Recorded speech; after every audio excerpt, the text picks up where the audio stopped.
নমস্কার বন্ধুরা, বেশ কিছুদিন ধরে অনেকেই পার্সোনাল মেসেজ করেছেন বা আমাকে কমেন্ট করেও জানিয়েছেন যে যে এসআইআর নিয়ে হঠাৎ আপনাদের মনে হতে পারে যে এসআইআর তো মানুষ বাংলা ইতিহাসের চ্যানেলে, কিন্তু এখন একটা গুরুত্বপূর্ণ মানে ভারত তথা আমাদের বাংলার একটা বা পশ্চিমবঙ্গের একটা খুব গুরুত্বপূর্ণ ইস্যু, সেটা হচ্ছে এসআইআর। নানা মানুষের নানা রকম ভুল ভ্রান্তি বা আতঙ্ক বহু কিছু ছড়িয়ে গেছে মানুষের মনের মধ্যে।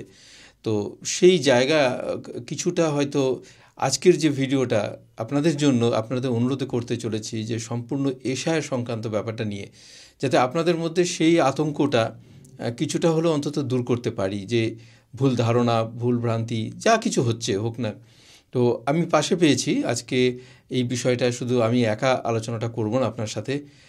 পেশায় শিক্ষক আমাদের বিন স্যারকে আমরা পেয়েছি এখানে আমাদের কাছে, যিনি গ্রাসরুট লেভেলে এই বিষয়গুলো অনেকটা সম্বন্ধে তিনি অধ্যয়ন করেছেন এবং বিষয়টা জানেন। এই যে এশায়ার নিয়ে মানুষের মধ্যে যে আতঙ্ক তৈরি হয়েছে, অনেকেই ভাবছে এশায়ের মাধ্যমে এনআরসি হচ্ছে, অনেকেই ভাবছে যে আমাকে কি দেশ ছেড়ে চলে যেতে হবে, বিভিন্ন রকম আতঙ্ক। এবং আমরা খবরের চ্যানেল খুলে আমরা কিন্তু মাঝে মধ্যে বিভিন্ন রকম দুর্ঘটনার কথাও শুনতে পাচ্ছি। মানে কিছু না হতেই অনেক মানুষ হয়তো আত্মহত্যা করছেন বা কিছু একটা করছেন। আদৌ সেটা কতটা কি হচ্ছে বা তারা সত্যিকারে আতঙ্কিত কিনা বা এর মধ্যে আতঙ্কিত হওয়ার মতো কিছু আছে কিনা, এই এশায়ের বিষয়টা নিয়ে তুমি যদি কিছু বলো আমার দর্শকদের। প্রথমে মানুষ বাংলার সমস্ত দর্শককে আমি আমার তরফ থেকে জানাই শুভ সন্ধ্যা। এশায়ার একটা খুব দাদা যেটা বলছে এটা খুব গুরুত্বপূর্ণ বিষয়, আর এটা স্বাভাবিক যে মানুষরা ছুটে বেড়াচ্ছে, মানে একদম মানে দিশাহীনভাবে ছুটছে, আমরাও অনেকে ছুটছি। তো এটা একটা খুব গুরুত্বপূর্ণ বিষয় যে স্পেশাল ইন্টেনসিভ রিভিশন।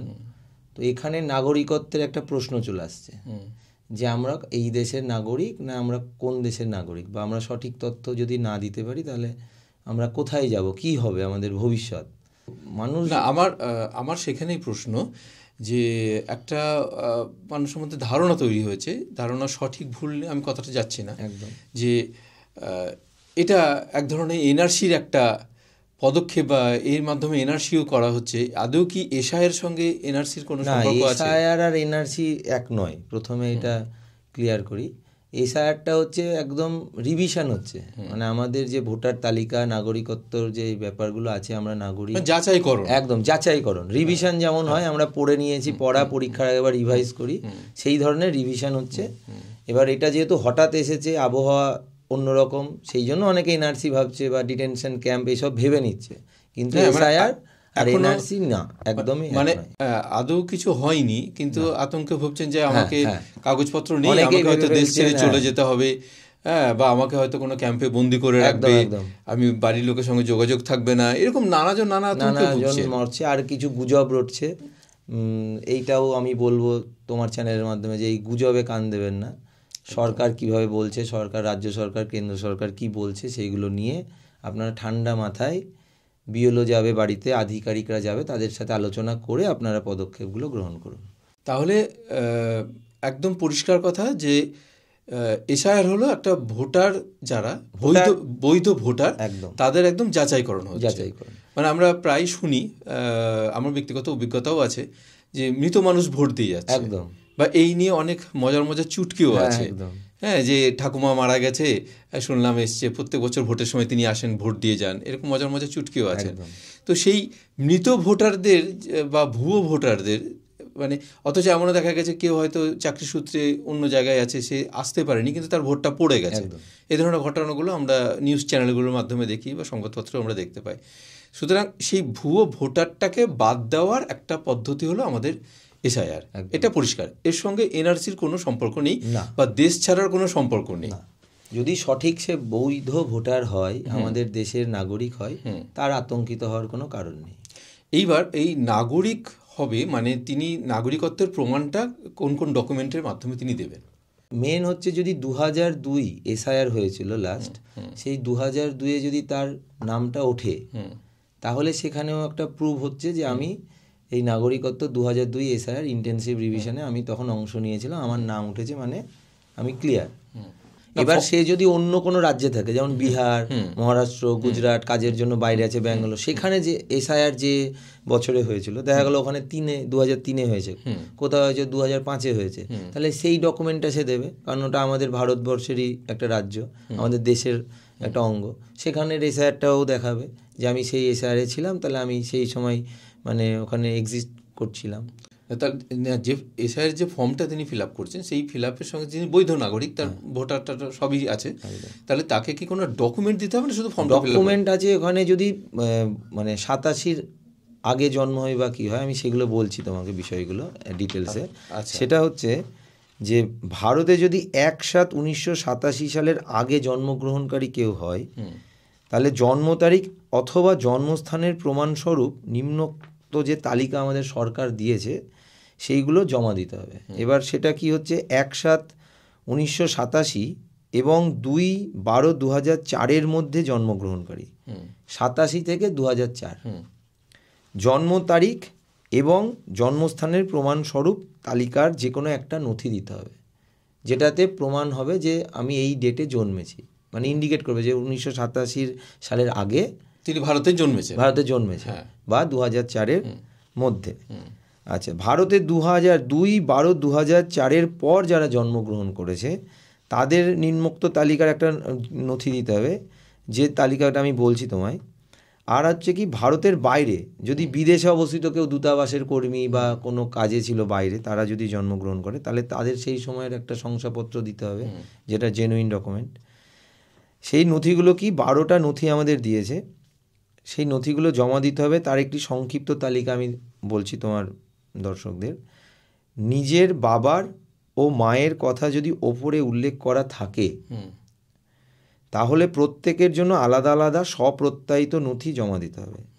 সেই নথিগুলো কি, যে কোনো পরিচয়পত্র, সেগুলো কি, পেনশন পেমেন্ট অর্ডার, যেটি কেন্দ্রীয় সরকার, রাজ্য সরকার, রাষ্ট্রায়ত্ত সংস্থার কোনো নিয়মিত কর্মী বা পেনশন প্রাপককে দেওয়া হয়। এটা হচ্ছে একটা নথি। না, এই নথিটা কখন দেবে? যদি 2002-এর ভোটার তালিকায় তার নাম না থাকে, তাহলে সেক্ষেত্রে লাগবে, না নাম থাকলেও 2002-এর নথিতে যদি নাম না থাকে, তাহলে এই নথিগুলো লাগবে। যে 87 আগে আছে, মানে জন্মেছে, তাকে তো একটা জন্ম প্রমাণের একটা ফর্মের প্রথমেই আছে তার জন্ম তারিখ, বছর, মাস, দিন অনুযায়ী। তাহলে সেখানে আমি কি দেবো? কারণ কিছু কিছু ভোটার কার্ডে দেখেছি শুধু ইয়ার অফ বার্থ লেখা থাকে, কিছু ভোটার কার্ডে থাকে বয়স লেখা থাকে, যে 2004-এ তোমার বয়স 42 বছর, তাহলে তো আমি ওখানে পাচ্ছি না।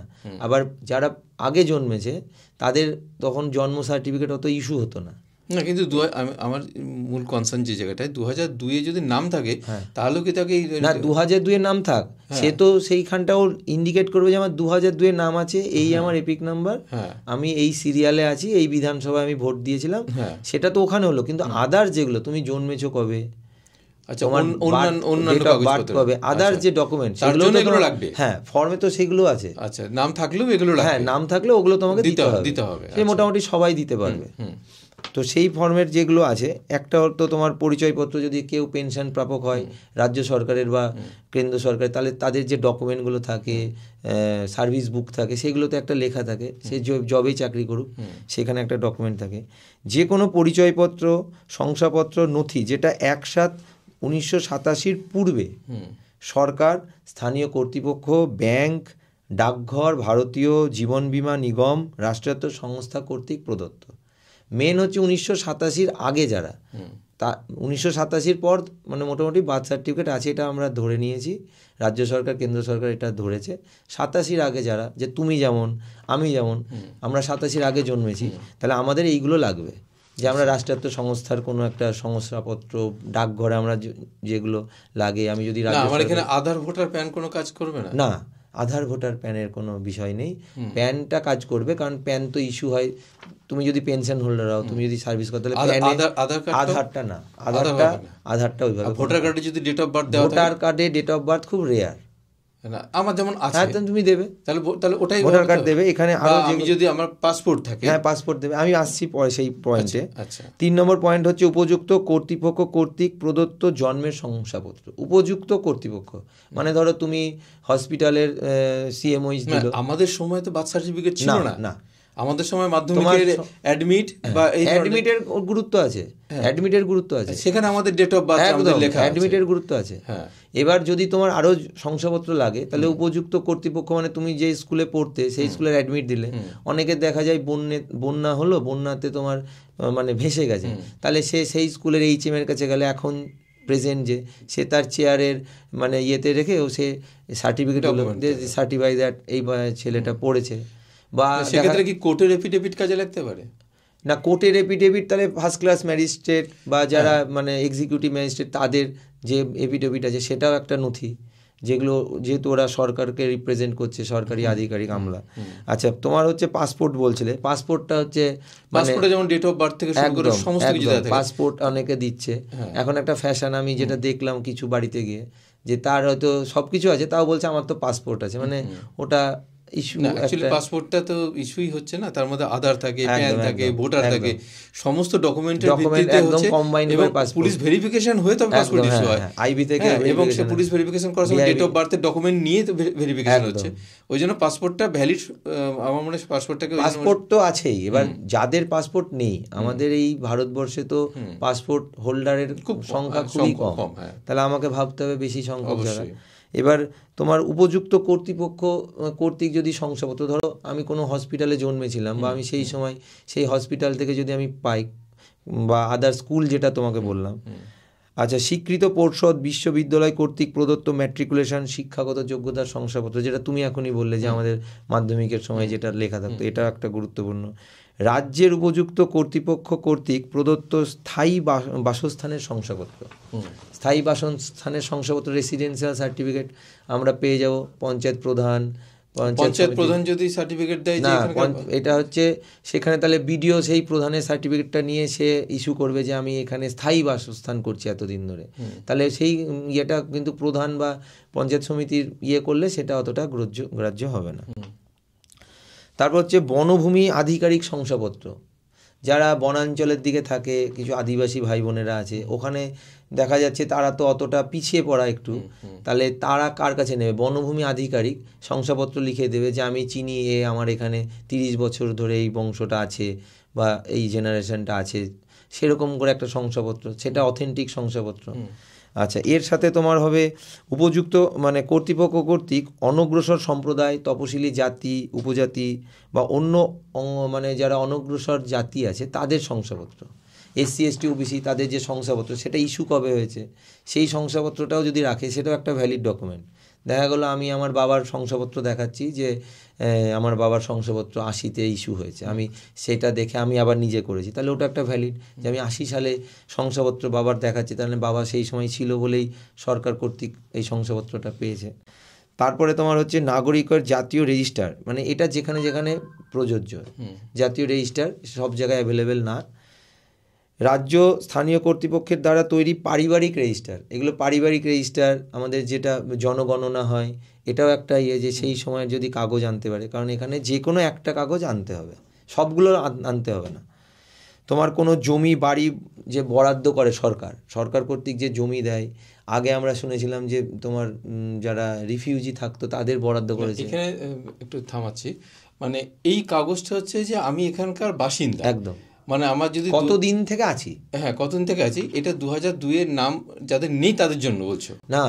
তোমার 2002-এর নাম আছে, কিন্তু তোমার জন্ম প্রমাণপত্র বা আদার যে ডকুমেন্ট, সেইগুলোতে তোমার এই যে রিলেট এই ধরনের ডকুমেন্টগুলো লাগবে, এইগুলো তখন দেখাতে হবে। আচ্ছা, না আর বাসিন্দা আমার 2002-এর নাম আছে, 2002-এর নাম আছে মানে তো আমি বাসিন্দা দেখাচ্ছি এখানে আছি, মানে আমার তখন আলাদা করে বাসিন্দা, স্থায়ী বাসিন্দা এই ধরনের কোনো ডকুমেন্ট লাগছে না। এবার কিন্তু জন্মের প্রমাণপত্রের জন্য ওই ধরনের ডকুমেন্টগুলো আমি ব্যবহার করতে পারি। এবার এইগুলো কেন লাগছে? এতগুলো প্রমাণ দিয়েছে যে 2002 ধরো তোমার নাম নেই, কিন্তু তুমি এখানে অথেন্টিক্যালি আছো, 2000 আগে থেকে আছো, অনেক 95 ভোট দিয়েছো, হয়তো তারপর কেটে গেছে, হয়তো জনগণনা হয়েছে, সেখানে তুমি নেই, বা কোনো প্রত্যন্ত অঞ্চলে যায়নি, সঠিকভাবে সেটা ডিটেক্ট হয়নি, তখন তারা কি করবে? তাহলে তো তারা দিশেহারা হয়ে যাবে যে আমার নাম বাদ গেছে, আমি কি তাহলে এখানের বাসিন্দা না? তাদের জন্য এইগুলো সুপ্রিম কোর্ট মানে এবং রাজ্য সরকার, কেন্দ্র সরকার এইগুলো দিয়েছে নির্দেশিকা। তারপরে বলছে তোমার আধারের জন্য মানে তোমার যে মানে 2023 আর 25-এর ERS রোলটা প্রযোজ্য হবে, কিন্তু এটা কোনো নাগরিকত্বের প্রমাণ দেখাবে না। আচ্ছা, আর একটা লাস্ট যেটা, সেটা হচ্ছে আমরা রিসেন্ট আমাদের বিহারে এসআইআর হলো, তাহলে সেটার যে সামারি নির্যাস যেটা বলছে 1/7/2025 বিহার এসআইআরের মানে সামারিটা প্রযোজ্য। কারণ আমাদের রাজ্যে অনেকেই বিহারের বসবাসকারী এখানে থাকছেন, হয়তো আত্মীয় স্বজন ওখানে থাকে, হয়তো মানে আমার ঠাকুরদা ওখানে থাকে, কিন্তু আমি কর্মসূত্রে এখানে স্থায়ীভাবে চলে এসেছি। তাহলে সেই 1/7/2025 যখন তাকে প্রজেনি মানে বংশধরের তালিকা আনতে হবে, তখন 1/7/2025 এসআইআর আনলেও হবে বিহারেরটা। এসআইআর ফর্মটা মানুষ কোত্থেকে পাবে আর কে দেবে? এসআইআর ফর্মটা নির্বাচন কমিশন এমনভাবে করেছে যে যারা একদম বিএলও বুথ লেভেল অফিসার যারা আছেন, তারা প্রত্যেকের বাড়িতে গিয়ে ডোর টু ডোর বাড়ি যাবে, ভিজিট করবে, তার ফিজিক্যাল ভেরিফিকেশান করবে এবং তার বাড়িতে দেবে। মোটামুটি আমরা এই যে আলোচনাটা করছি, এই আলোচনাটা যারা শুনছে তারা মোটামুটি দর্শকরা পেয়ে গেছে, 95-6% অলরেডি। আমি এখনো পাইনি। হ্যাঁ, তুমি পাওনি, ওই 4%-এর মধ্যে তুমি আছো। 96% পেয়ে গেছে। বিএলও যারা যাচ্ছেন খুব পরিশ্রম করে কাজ করছেন, সমস্ত রাজনৈতিক দলের BLA 2 যারা, তারাও কাজ করছেন, তারাও সহযোগিতা করছেন। তো তুমি পাওনি, তোমার ঘরেও কালকে হয়তো চলে যাবে, প্রচার হবে যবে তবে চলে যাবে। এটা কি শুধুমাত্র এমনি হাতে হাতে হচ্ছে না এটা অনলাইনেও হচ্ছে? অনলাইনে হচ্ছে। হয়তো দেখা যাচ্ছে কর্মসূত্রে কেউ বাইরে থাকে, তার মাকেও বাবাকেও নিয়ে গেছে, তো অনলাইনের অ্যাপেও করা যায়। আমি যদি চাই যে আমি তো মানে চাকরি সূত্রে বিভিন্ন জায়গায় মাঝে মাঝে চলে যেতে হয়, অনেক সময় অনেক ট্রেনিংয়ে বাইরেও চলে যেতে হয়। আমি যদি চাই আমার বাড়িতে না হোক, আমি নিজে থেকে আমি এটা এসআইআর ফর্মটা ফিল আপ করবো, অনলাইনে করবো, এখানে বসে করব, আমি কি সেটা করতে পারবো? হ্যাঁ, তুমি অনলাইনে করতে পারবে। আবার তোমার বাড়িতে যে অফলাইনে যাবে বিএলওরা দেবে হার্ড কপি ফর্মটা, সেটা তোমার বাড়ির যে সদস্য মানে ব্লাড রিলেশন আছে তিনিও করতে পারবেন। তিনি সমস্ত ডাটাগুলো দিয়ে দেবে তোমার সম্মতিতে। সেখানে কি আমার কোনো সই লাগবে? না, সেখানে ওই যে তোমার পরিবার, ধরো তোমার বাবা পরিবারের হেড বা তোমার দাদা, সেই রিলেশনে ওর রিলেশনটা সই করার সময় লিখে দেবে, তোমার দাদার তার নাম লিখবে, ব্র্যাকেটে তার রিলেশন লিখবে, বা জ্যাঠামশাই তোমার লিখবে, ব্র্যাকেটে লিখবে আমি বাবা, দিয়ে সেটা সাবমিট করে দেবে। আমরা সেটা সাবমিট করে যারা আসবে, মানে পরিবারের কর্তা নিজেও করতে পারে। হ্যাঁ, নিজেও করতে পারে। সেক্ষেত্রে তুমি বাইরে আছো, তুমি অনলাইনে করতে পারো, দেখা গেলো সময়সীমার মধ্যে আমি ফিরতে পারলাম না, হ্যাঁ, কিন্তু তুমি অনলাইনেও করো অফলাইনেও করো, কোনো সমস্যা নেই। আচ্ছা, না আমি যদি অনলাইনে করি তখন বাড়িতে কি তখন অফলাইনে সেটা জমা দিতে হবে, না অনলাইনে ওটা করলেই হয়ে যাবে? অফলাইনেও একটা সেকশন, অনলাইন ওটা যাবে, অফলাইনেও তুমি জমা দাও, কোনো সমস্যা নেই। এমন অনলাইন করেও অফলাইনে জমা দিতে হবে না? হ্যাঁ, অনলাইন করলে অফলাইন করা যাবে, তুমি জমা না দিতেই পারো, তুমি অফলাইনটা জমা না দিতে পারো, কিন্তু অনলাইন করলে অফলাইনের অপশন বন্ধ হচ্ছে না, কারণ যাচ্ছে তো সে একটা জায়গাতেই সার্ভারে যাবে। আমি অনলাইনে করে রাখলাম, অফলাইনে আমার বাড়িতে গিয়ে আমাকে পেলো না, বাকি সবারই করে নিয়ে গেল, এবার ভোটার তালিকায় থাকে আমার নামটা থাকবে তো পরিবারের সাথে। এবার ব্যাপারটা হচ্ছে মানে এই এসআইআর নিয়ে মানে নির্বাচন কমিশনের যারা একদম উপর লেভেলে আছে তারা ছাড়া বাকিরা সবাই কিছুটা সন্দিহান। সেই জন্য সবসময় আমরা বলছি, আদার্স আমাদের উপরে যারা অফিসার আছে তারাও বলছেন, দেখছি যে অফলাইনটা করুন, অনলাইনটাও করলে অসুবিধা নেই, দুটোই করুন। আচ্ছা, মানে অনলাইন করেও নিশ্চিন্ত থাকা? না, নিশ্চিন্ত, অনলাইন করলে তো নিশ্চিন্ত, তুমি একটা হাতে তুমি একটা রিসিপ্ট কপি পাবে। অনলাইনটা কোন সাইট থেকে করা হচ্ছে? এই অনলাইনটা তোমার voters.eci.gov.in এই ওয়েবসাইটে করা যাচ্ছে। আর যেটা অ্যাপ আছে মানে ভোটার্স ইলেকশন কমিশন অফ ইন্ডিয়ার অ্যাপে গিয়ে সরাসরি করা যায়। হ্যাঁ, তুমি গুগলেও যদি online SIR form fill up করো তাহলেও চলে আসবে সাইটটা একদম। তাছাড়াও তুমি অ্যাপের মাধ্যমে করতে পারবে, মানে তুমি কম্পিউটারে করতে পারবে, তুমি মোবাইলে অ্যাপে ইসিআই এর যে অ্যাপ আছে সেই অ্যাপেও করা যেতে পারে। হ্যাঁ, ভোটার্স হেল্পলাইন অ্যাপ আছে, তাতেও করতে পারবে। আচ্ছা, একটু সামগ্রিকভাবে যদি ফর্মটা সম্পর্কে বলো, যারা অনেকে দেখেনি তারাও এই ভিডিওটা দেখে তারা উপকৃত হবে। টা দেখে নিয়েছে সবাই, ফেসবুকের দৌলতে, সোশ্যাল মিডিয়ার দৌলতে দেখেছে, কিন্তু আমরা এখনও মানে আজকে যে তোমার এই রেকর্ডিং করছি স্টুডিওতে, আজকেও আধ ঘন্টা আগে আমার একটা দাদা ফোন করে আমাকে বললো যে অনেক কটা ফর্ম ভুল হয়েছে। তাহলে সোশ্যাল মিডিয়া দেখার পরেও ভুল হচ্ছে, তার মানে মানুষ এখনও দিশাহীন, এটাই আমাকে ধরে নিতে হবে। তো তোমার চ্যানেলের মাধ্যমে আমি তোমার দর্শক এবং আদার্স যারা আছে তাদেরকে আমি বলতে চাই যে খুব শান্তভাবে করুন, 4 ডিসেম্বর পর্যন্ত সময় আছে, কোনো সমস্যা নেই। লাস্ট ডেট 4 ডিসেম্বর 4 নভেম্বর থেকে 4 ডিসেম্বর এই প্রক্রিয়াটা চলবে। তারপরে সেটা ড্রাফট রোল হিসেবে তারপরে ওটা লিস্টে নাম। তাহলে বিএলও যারা বাড়িতে বাড়িতে ফর্ম দিচ্ছেন তারা ধরো আজকে ফর্ম দিল, তিনি কালেক্ট করবেন কবে? আগে ফর্ম দেওয়াটা কমপ্লিট হবে, বিএলও ফর্মটা কমপ্লিটভাবে দেবেন, ভেরিফিকেশান করবেন। প্রথমে যেটা আলোচনা হলো যে কিছু মৃত ভোটার আছে, ডুপ্লিকেট, সেগুলোকে ওনারা বাঁচবেন, সেগুলো ওনারা অনলাইন অ্যাপে মানে লোড করবেন। তারপরে আস্তে আস্তে কালেকশানটা শুরু হবে, কারণ এই কালেকশানটা আরও ইম্পর্টেন্ট দেওয়ার থেকে, কারণ কালেকশানের সময় নথিগুলো মানে আমার বাড়িতে ফর্মটা জমা মানে দিয়ে গেলেন তারা, এবার আমি ফর্ম ফিল আপ করে আমার কাছ থেকে কবে তারা কালেক্ট করবেন? 4 তারিখের আগে না 4 তারিখের? না 4 তারিখের মধ্যেই করে নেবে, টোটাল প্রক্রিয়াটা 4 তারিখের মধ্যে কমপ্লিট হবে। আচ্ছা, মোটামুটি সময় দেওয়া হচ্ছে দিন 7 ধরুন করে নিন। মানে এবার মানুষের তো সুযোগ সময় পেলে তো লেনদেন করে যাবে। বিএলও ফর্মটা জমা নিতে এলেন অথচ ফর্মটা বাড়ির লোকে ফিল আপ করেনি, 4 তারিখও আসেনি ততদিনে, তাহলে বিএলও কি আবার সেকেন্ড টাইম তার কাছে যাবে না সেই পরিবারকে বিএলওর কাছে পৌঁছাতে হবে? কোন মানুষ হচ্ছে সচেতন মোটামুটি হয়ে গেছে, ফর্ম ভুল ফিল আপ করলেও সচেতন। তো আমরা যেটা দেখছি বাস্তবে কাজ করতে গিয়ে গ্রাউন্ডে, তো মানুষ কিন্তু ভুল ফর্ম ফিল আপ করলেও ফর্মটা দিতে হবে তাড়াতাড়ি, এটা মানুষ বুঝে গেছে যে দিন 7 মধ্যে আমাকে দিয়ে দিতে হবে। সমস্ত তথ্য আমি দেখলাম কর্ণাটক থেকেও একজন, তার পরিবারের সাথে অনেক দিনের যোগাযোগ ছিল না, সেও যোগাযোগ কোনো মাধ্যমে তার মামার সাথে, বোম্বেতে মামা থাকে, তার সাথে যোগাযোগ করে তথ্যটা ঠিক নিয়ে নিয়েছে। তো তথ্যটা নিয়ে নিচ্ছে, ফর্মটাও তাড়াতাড়ি ফিল আপ করছে। এবার জায়গাটা হচ্ছে ভুল হচ্ছে কিছু জায়গায়, সেটা জমা দিয়েছেন তিনি বুঝতে পারেননি ফর্মটা ভুল করে। না, জমা দেওয়ার সময় তো বিএলও পুরো চেক করবেন, পুরোটা চেক করবেন, পুরো চেক করার পর দুটো সেট করে ফর্ম দিচ্ছে। তো সেই ফর্মটা দেওয়ার পর যখন চেক করবেন, যদি সব কিছু তথ্য ম্যাচ করে তবেই বিএলও নিচে ম্যাচড মানে বলে দেবে, আর নাহলে নট ম্যাচ বলে তাকে দিতে হবে। যদি নট ম্যাচ হয়ে গেল, মানে উনি যে তথ্য দিয়েছেন সেগুলো ম্যাচ করছে না, কিছু হয়তো সন্দেহ আছে, তাহলে সেটা ড্রাফট রোল হিসেবে প্রশাসনের কাছে চলে যাবে, ইলেকশন কমিশন। না, তিনি কি ইনস্ট্যান্ট সেখানে যাচাই করে নিচ্ছেন? হ্যাঁ, সেখানে যদি নট ম্যাচ হয় তাহলে তো সে পরিবার জানতেই পারছে যে ম্যাচ করছে না, ওনাকে রিসিভে লিখে দেবে, ওনাকে রিসিভে যে দুটো ফর্মের মধ্যে একটাতে, মানে বিএলও যে ফর্মটা যেমনভাবে নিয়ে যাবে ঠিক তেমনই একটা লিখিত ওকে দেবে। এমন না যে বিএলও তার সামনে ভালো লিখে গেল আর তাকে দিয়ে গেল বাজে, বা তাকে দিল ভালো আর অফিসে কমপ্লেন করে দিল যেটা ম্যাচ করলো না, একই কপি দুজনের কাছেই থাকবে। তাহলে ফর্মটা পূরণ করার সময় আমার যদি খুব ভালো হয় যদি তুমি দেখিয়ে দাও যে ফর্মটা কিভাবে পূরণ করবেন, একটা ব্ল্যাঙ্ক স্যাম্পল ফরম্যাটের উপরে, যে তার ফর্মের যেমন প্রথম একটা অংশ আছে, তারপর বাঁ দিকে একটা অংশ আছে, ডান দিকে একটা অংশ আছে, আমরা সবাই দেখেছি। তবু সেটা ফিল আপ করতে গিয়ে অনেকের মধ্যেই ভয় হচ্ছে, আতঙ্কিত হচ্ছে যে ভুল হয়ে গেল কিনা, ভুল হচ্ছেও। তো সেটা সঠিকভাবে পূরণ পদ্ধতিটা যদি একটু দেখিয়ে দাও আমার দর্শকদের, আমার তারা অনেক উপকৃত হবেন। আচ্ছা, আমরা এটা যদি ফর্মটা দেখি, একটা জেরক্স কপি ফর্ম, প্রত্যায়িত ফর্ম, এখানে নির্বাচকের নামগুলো কেটে দেওয়া আছে, এখানে কিউআর কোডটাও ভালো করে দেখলে আমরা কেটে দিয়েছি যাতে স্ক্যান না হয়, এটা যাতে কারোর প্রাইভেসি নষ্ট না হয়। ফর্মটাকে আমরা 4টে যদি ভাগে ভাগ করি, এটা হচ্ছে একটা ফর্ম, এটা হচ্ছে একটা ফর্মের একটা পার্ট, এটা হচ্ছে একটা পার্ট। এই পার্টে কি কি আছে?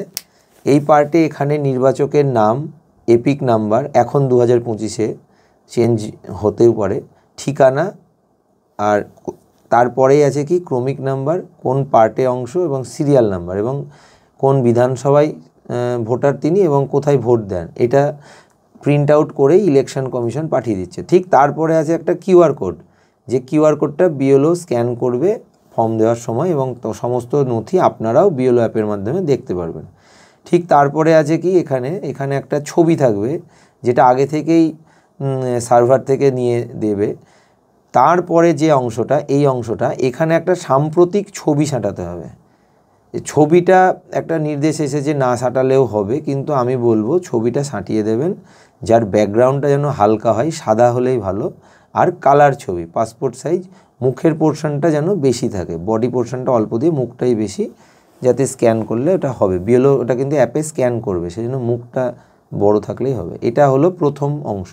তারপরের অংশটা যদি দেখি, এখানে এটা হচ্ছে 2 নম্বর পার্ট, আমি এটা একটা নীল কালি দিয়ে আমি এখানে ইন্ডিকেট করছি, এই পার্টটা, এইটা হচ্ছে একটা 2 নম্বর পার্ট। এই পার্টে কি আছে, এই পার্টে জন্ম তারিখ, তারিখ, মাস, বছর। তো এখানটা হচ্ছে 2025-এর রেসপেক্টে যা যা ইনফরমেশান সেগুলো দেব। জন্ম তারিখ যদি আমার জন্ম তারিখ ধরি 5 তারিখ, আমার মাস ধরি যদি অক্টোবর 10, আর বছর যদি আমি ধরি 1979, তাহলে আমাকে এইভাবে লিখতে হবে, তারিখ, মাস, বছর। তো এই পোর্শনটা ইংরেজিতে ক্যাপিটাল লেটারে ফিল আপ করাই ভালো। আধার নম্বরটা ঐচ্ছিক, আমি দিতেও পারি, আধার নম্বর আমি না দিতেও পারি। তারপর হচ্ছে মোবাইল নাম্বার, এখানে আপনাদের যে মোবাইল নাম্বার আছে যেটা অ্যাক্টিভ সেই মোবাইল নাম্বারটা এখানে দেবেন। তারপরে আছে পিতার অভিভাবকের নাম। তো এখানে অনেকে আছে যারা বিবাহিত মহিলা, তাদের অভিভাবক এখন অনেকের স্বামী আছে। তো এখানে একটা জায়গায় স্বামীর নাম আছেই, স্পাউস নেম আছে, সেই জন্য আমি সাজেস্ট করব যে পিতার নামটা লিখলে কোনো সমস্যা নেই, এখানে পিতার নামটা লিখুন। পিতা যদি জীবিত থাকেন, এপিক নাম্বার আছে, তাহলে সেই ভ্যালিড এপিক নাম্বার দিন। যদি এক্সিস্ট না করেন, উনি মারা যান, তাহলে এখানে এনএ লিখে দিন, নট অ্যাপ্লিকেবল, পিতার এপিকের জায়গায়। ঠিক সেই রকমভাবে মায়ের নাম। আর একটা কথা, এই পোর্শনটাই কখনো ফিল আপ করবেন না, ফিল আপ করবেন এই পোর্শনটা, বক্স করা আছে এই পোর্শনটা, এই পোর্শনটাই ফিল আপ করবেন, এই পোর্শনটাই ফিল আপ করবেন, এই পোর্শনটাই ফিল আপ করবেন না। আচ্ছা, এবার এখানে আছে মায়ের নাম, এখানে সেম আমি মায়ের নাম লিখব। মায়ের এপিক নাম্বার যদি থাকে তাহলে আমি লিখব, যদি মা মারা যান তাহলে আমি নট অ্যাপ্লিকেবল করে দেবো, মায়ের এপিক নাম্বারটা দেওয়ার দরকার নেই। ঠিক এরপরে আছে স্পাউস নেম, তাহলে যদি মহিলা নির্বাচকের ফর্ম হয় তাহলে তিনি তার স্বামীর নাম লিখবেন, আর যদি পুরুষ নির্বাচক হন তাহলে তিনি তার স্ত্রীর নাম লিখবেন। এইখানটায় স্ত্রীর নাম লিখবেন, আর ঠিক তার নিচে এপিক নাম্বার। এখানে এপিক নাম্বার মানে যে ভোটার কার্ডে যে নাম্বারটা থাকে সেই নাম্বারটা দিতে হবে, ভোটার কার্ডের নাম্বারটা, ওটাকেই আমরা এপিক বলি। তাহলে এটা গেল আর একটা পোর্শন। আচ্ছা, এরপরে একটা পোর্শন আছে, এখানে দুটো পোর্শন আছে। এই পোর্শনটা হচ্ছে 2002-এ আমাদের যে এসআইআর হয়েছিল তাতে যদি নিজের নাম থাকে, এইটা হচ্ছে সেলফ। এটা আমি যখন ফিল আপ করবো তখন এটা হচ্ছে সেলফ। তো এই পোর্শনটা আগে বলি, তারপরে এই দিকে যাব। তো এই যে নির্বাচকের যে ফর্মটা আমরা দেখাচ্ছি, সেই নির্বাচকের নাম এখানে উল্লেখ করা আছে। তো দেখা যাচ্ছে এখানে নির্বাচকের নাম আছে, ভদ্রলোকের নাম হচ্ছে, দেখা যাচ্ছে অমিত কুমার দাস। এটা আমি একটা কাল্পনিক নাম বলে দিলাম, অমিত কুমার দাস। তো 2002-এ হয়তো নাম ছিল অমিত দাস, 2002-এর এসআইআরেও নাম ছিল 2002-এ অমিত দাস। তাহলে আমাকে কিন্তু এখানে নির্বাচকের নাম অমিত দাসই লিখতে হবে, আমি অমিত কুমার দাস লিখব না, আমি অমিত দাস লিখব। কারণ এইখানে যা শো করবে সেটাই আমাকে লিখতে হবে। সেখানে যদি দেখা যায় যে সেখানে পুরনো যদি উনি বয়স্ক হন, তাহলে ওখানে WB বা অন্য ডিজিট দিয়ে হয় নাম্বারটা, এরকম স্ল্যাশ দিয়ে, তাহলে সেই নাম্বারটাই দেখাতে হবে। যদি এপিক নাম্বারটা আগেরটা 2002 অন্য থাকে। আত্মীয়ের নাম 2002-এর স্ক্রিনে যদি দেখা সম্ভব আমি পরে দেখাচ্ছি, আত্মীয়ের নাম ওখানে একটা শো করবে 2002-এ। সম্পর্কিত ব্যক্তির নাম, সেই আত্মীয়টাই এখানে লিখতে হবে, সম্পর্কিত ব্যক্তি। আর সম্পর্ক ঠিক তার আগেই লেখা আছে, সম্পর্ক পিতা, স্বামী বা কাকা, ঠাকুরদা যেটাই থাকবে সেই সম্পর্কটা এখানে আমাকে লিখতে হবে। তারপরে জেলা, কোন রাজ্য এখানে লিখতে হবে। বিধানসভা ক্ষেত্র, বিধানসভা ক্ষেত্রটাও ওই 2002-এর যে লিস্ট আছে সেখানেই লেখা থাকবে বিধানসভা ক্ষেত্র। এখানে সেই বিধানসভা ক্ষেত্র, কারণ এখন যে বিধানসভা ক্ষেত্র সেই সময়ের বিধানসভা ক্ষেত্র পাল্টে গেছে, নামটা এক থাকবে কিন্তু নাম্বারটা পাল্টে গেছে। তাহলে এই নামটা এখানে লিখবেন, আর নং যেটা নাম্বার সেইটা এখানে লিখবেন, বিধানসভা নং। অংশ নাম্বার লিখবেন, কোনায় লেখা থাকবে, আর ক্রমিক সংখ্যাটা এইদিকে সিরিয়াল লেখা থাকবে। সেই সিরিয়াল দেখে দেখে যে সিরিয়ালে হবে সেই সিরিয়াল নাম্বারটা এখানে লিখতে হবে। আর এখানে অংশ নাম্বার ঠিক ফর্মের ডান দিকের ওপরে পাবেন বা প্রথম পাতাতেও পাবেন। আচ্ছা, এইবার যে অংশটা আসছে, এই অংশটা, এইটা খুব গুরুত্বপূর্ণ অংশ। সেটা হচ্ছে যদি নির্বাচক যিনি আছেন তার 2002-এর লিস্টে নাম নেই, সে কারোর স্ত্রী হতে পারেন, কারোর সন্তান হতে পারেন, হয়তো কি করবেন, তাহলে এখানে লেখা আছে আত্মীয়ের বিবরণ যার নাম পূর্ববর্তী কলামের এসআইআরে দেয়া আছে। তাহলে এখানে কি করবেন উনি, যদি উনি বিবাহ সূত্রে আসেন, এখানে তার হয়তো নাম ওঠেনি, তাহলে সে তার বাবার এখানে নামটা, সেই বাবার লিস্টটা নিয়ে আসবে, দিয়ে এখানে তার বাবার নাম লিখবে। যদি কোনো সন্তান হয় যে তার বাবার নাম আছে, মার নাম আছে, তাহলে সে কি করবে, তাহলে সে এখানে তার বাবার বা মার নামটা লিখবে। এপিক নাম্বারটা সেই সময় 2002-এ যেটা ছিল সেই সময়ের এপিক নাম্বারটা দেবে, যেটা এখানেও বললাম ঠিক সেইভাবে। আত্মীয়ের নাম 2002-এ যদি এখানে বাবার নাম থাকে, এখানে আত্মীয়র নাম তার বাবার থাকবে, সেটা লিখে ব্র্যাকেটে গ্র্যান্ডফাদার আর গ্র্যান্ডমাদার লিখে দিতে হবে। সম্পর্কের এখানেও আমি সেটা ইন্ডিকেট করে দিতে বলবো, কারণ বিএলও যখন যাবে সেখানে এই সম্পর্কটা যেন উল্লেখ থাকে। যেই নির্বাচকের সাথে এই যে ভদ্রলোক আমি যেটা দেখাচ্ছি, এটা প্রোজেনি কলাম, বংশ ধরের যে ব্যাপারটা, আমি কোন বংশ থেকে বিলং করছি, বংশধর যেটা বলে, সেই জন্য এখানে গ্র্যান্ডফাদার গ্র্যান্ডমাদার এই অপশানটা লাগবে। সেই জন্য সম্পর্কে যদি আমি এখানে দেখাই যে এখানে আমি আমার বাবার নাম লিখলাম, এখানে আত্মীয়ের নামের জায়গায় আমার দাদুর নাম লিখলাম, সম্পর্ক হচ্ছে ইনার সাথে ইনার সম্পর্ক পিতা, কিন্তু এইখানে যখন আমি গ্র্যান্ডফাদারের নামটা লিখব, সেখানে যেন গ্র্যান্ডফাদার আর গ্র্যান্ডমাদার যেটাই হবে সেটা আমাকে লিখে দিতে হবে, গ্র্যান্ডফাদার আর গ্র্যান্ডমাদার। তারপরে আবার ঠিক সেরকম জেলা, রাজ্য, বিধানসভা ক্ষেত্র, নাম, আর নম্বরটা পাল্টে গেছে 2002 যেটা বললাম সেটা, অংশ নাম্বার, ক্রমিক সংখ্যা, এটা করে আমাকে ফর্মটা ফিল আপ করতে হবে।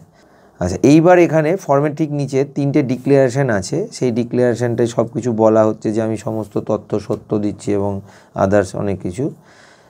এবার এখানে কি হবে, এখানে একটা লাইন আছে, নির্বাচক বা পরিবারের যে কোনো সাবালক সদস্যের স্বাক্ষর, বা যদি সে স্বাক্ষর না করতে পারে বাম হাতের বৃঙ্গাষ্ট্রের ছাপ, লেফট ফিঙ্গারের ছাপ, বুড়ো আঙুলের ছাপ, এবং ব্র্যাকেটে আত্মীয়তার ধরন লিখতে হবে তারিখ সহ।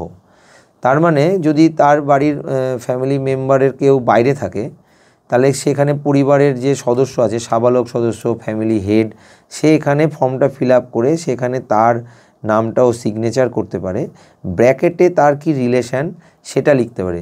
আর যে লিখতে পারে না সে তার বাম হাতের ছাপ দেবে, ওখানে উল্লেখ করবে LTI, কার লেফট থাম ইমপ্রেশনটা কার, সেটাও লিখে দেবে এবং সম্পর্কটা ব্র্যাকেটে লিখে দেবে। ঠিক তার নিচে আছে বিএলও এর অঙ্গীকারপত্র। সর্বশেষ এসআইয়ের নির্বাচক তালিকা থেকে আমি উপরোক্ত বিবরণগুলো যাচাই করে দেখে নিয়েছি। তার বিএলও এগুলো খুব সুন্দরভাবে খুঁটিয়ে যাচাই করবে এবং এখানে বিএলও সই করে ম্যাচড বলে লিখে দেবে। যদি না হয় তাহলে আনম্যাচড বা নট ম্যাচ বলে লিখে দেবে। একটা কপি অফিসে নিয়ে যাবে, একটা কপি নির্বাচকের হাতে দেবে, তারপরে তাকে ডাকা হবে হিয়ারিংয়ের জন্য। যাই হোক, আপনারা দেখলেন যে কিভাবে এসআইআর ফর্মটা পূরণ করতে হচ্ছে এবং কি করবেন কি করবেন না সে সবটাই আপনারা দেখলেন। তো আমি মাস্টারমশাইকে ধন্যবাদ জানাচ্ছি এখানে আসার জন্য। তোমাকে অনেক ধন্যবাদ। তোমাকেও ধন্যবাদ, তুমি তোমার চ্যানেলের মাধ্যমে তুমি অনেককে বলার জন্য আমাকে আমন্ত্রণ জানিয়েছিলে। তো আমি দর্শকদের উদ্দেশ্যে একটা কথা বলতে চাই যে আমার কাজ করতে গিয়ে এবং অন্যান্য লোকের সাথে কথা বলতে গিয়ে যেটা মনে হচ্ছে যে আরেকটু আপনাদেরকে মানবিক হতে হবে। সকলে মানবিক নয় তা না, কিন্তু যারা যাচ্ছে এসআইয়ের কাজ করতে, আধিকারিক যাচ্ছেন, বিএলও যাচ্ছেন, BLA 2 যাচ্ছেন, যে কোনো রাজনৈতিক দলেরই হোক, তারা যাচ্ছে আপনাদের জন্যই যাচ্ছে, ডোর টু ডোর ভিজিট করছে। দু একটা হয়তো ব্যতিক্রম ঘটনা আছে, কেউ হয়তো কোথাও দাঁড়িয়ে দিচ্ছে ফর্ম, কোনো জায়গায় আপনারা ঘটনা শুনছেন, কিন্তু তার তো এই নয় যে সবাই সেটা করছে। তো আরেকটু মানবিক হতে হবে, মানবিকতার পরিচয় দিতে হবে, তাদেরকে সাদরে ডাকতে হবে। তারা আপনার জন্য যাচ্ছেন, তারা আপনাদের হয়ে কাজ করার জন্য যাচ্ছেন, তাদের কোনো দরকার নেই। তারা অনেক দায়িত্ব নিয়ে যাচ্ছেন, অনেক রিস্কে যাচ্ছেন, বাড়ির কাজ ফেলে যাচ্ছেন। সারাদিন আপনারা তাদেরকে ফোন করছেন।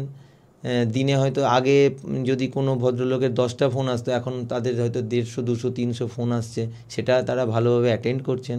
সেই জন্য সমস্ত কিছু বিষয়গুলো আপনাদের মাথায় রেখে তাদেরকে মানবিক দিকটা একটু তুলে ধরতে হবে, আপনাদের মানবিক হতে হবে, তাদেরকে একটু বসার রিকোয়েস্ট করতে হবে। এটা আমার রিকোয়েস্ট আপনাদেরকে, মানুষদার চ্যানেলের মাধ্যমে।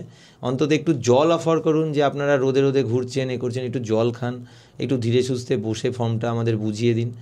তাহলেই জিনিসটা আরও সুন্দর একটা পরিবেশ সৃষ্টি হবে এবং আমরা সুন্দরভাবে এই এসআইয়ের আতঙ্কটা কাটিয়ে উঠতে পারবো এবং আমরা আরও আগামীতে আরও ভালোভাবে আমরা বসবাস করতে পারবো। তো আপাতত এখানেই শেষ করছি। সকলকে নমস্কার। নমস্কার।